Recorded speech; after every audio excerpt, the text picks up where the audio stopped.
So, bro, if I told you that you could be living a 2 times as purposeful life in the matter of a single month by following 4 simple habits, you'd probably be like, "Yeah, that's probably not possible. It's stupid anyway."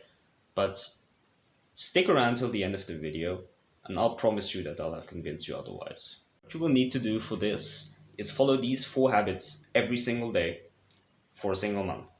Okay? Nothing else. That's all I'm asking for you. Number one habit that you'll have to follow is meditation. Sit down or lie down on your bed for 10 minutes and try not to think. I've made a separate video on meditation, and if you're not familiar with meditation yet, I advise you to just watch that. Okay? It's not difficult. The only thing that's difficult is actually like sitting down or lying down. The rest will come. Okay? There you go. Second habit that you have to follow is gratitude journaling. This takes approximately, like at most, 10 minutes a day.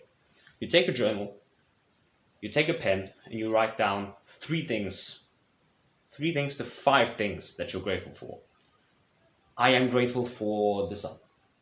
I am grateful for my eyes. I am grateful for my nose. Very simple stuff like that.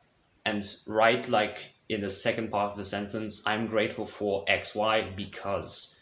Write a short reasoning why you're actually grateful for that, because that will actually make you feel grateful for it instead of if you just write it down and go to the next thing and the next thing.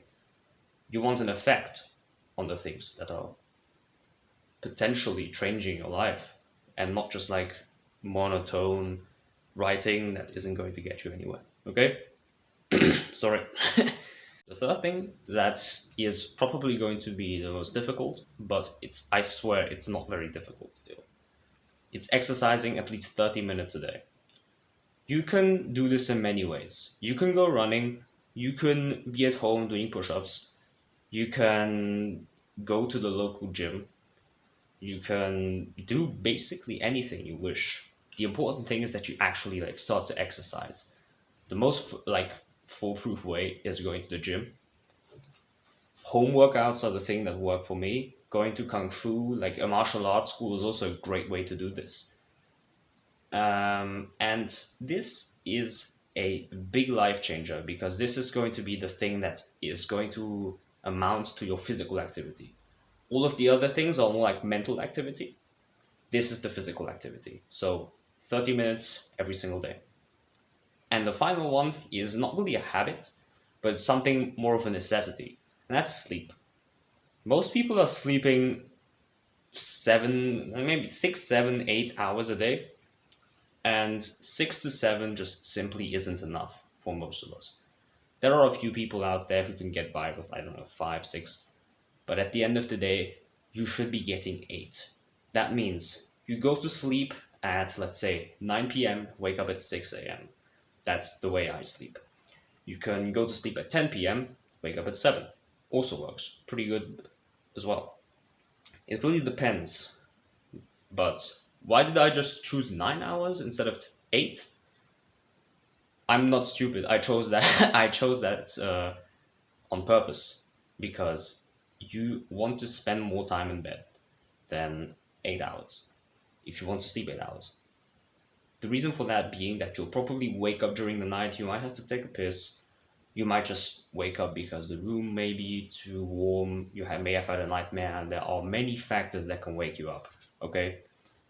And that extra hour of bedtime really ensures that you get those 8 hours, or at least much closer to it than if you just went to sleep for 8 hours in bed and slept like 6.5. A real life anecdote for the progress that this has actually shown. I started doing this, when was it? I believe last year, April. And at the same time, I went cold turkey with porn and video games. And since then, I've been mostly clear from those two. Video games, I play like once a month at most. Porn I haven't touched for a long time now, and I'm pretty happy with that. These habits have the potential to improve your mental health by a lot. The important thing is to stay consistent with them, because if you skip like one day, Deliberately it shouldn't be, but if it happens by accident, then it went that way. Okay, happens. But if you deliberately keep skipping, you will go down the habit spiral, like the downward spiral again. But for me, in a single month, it has completely changed everything. I was happier, I was more motivated, I was more energetic. I felt like a lot stronger mentally as well as physically, and everything just seemed a lot better. And since then, I've been on these habits, and I honestly can't complain about anything. To the bad habits, you don't have to skip them. Oh, sorry, you don't have to quit them. There you go. But I still seriously recommend doing so, simply because it takes away like the thing that is pulling you downwards. If you want more videos on habits, I'll have a one that will be up soon. And if you want one on good habits exclusively, I've done one in the past, so you can go check that one out. Report your progress in a month if you have started this routine, and let me know if this has worked for you. This has worked for you. There you go. I thank you very much for watching. Consider subscribing, and see you soon.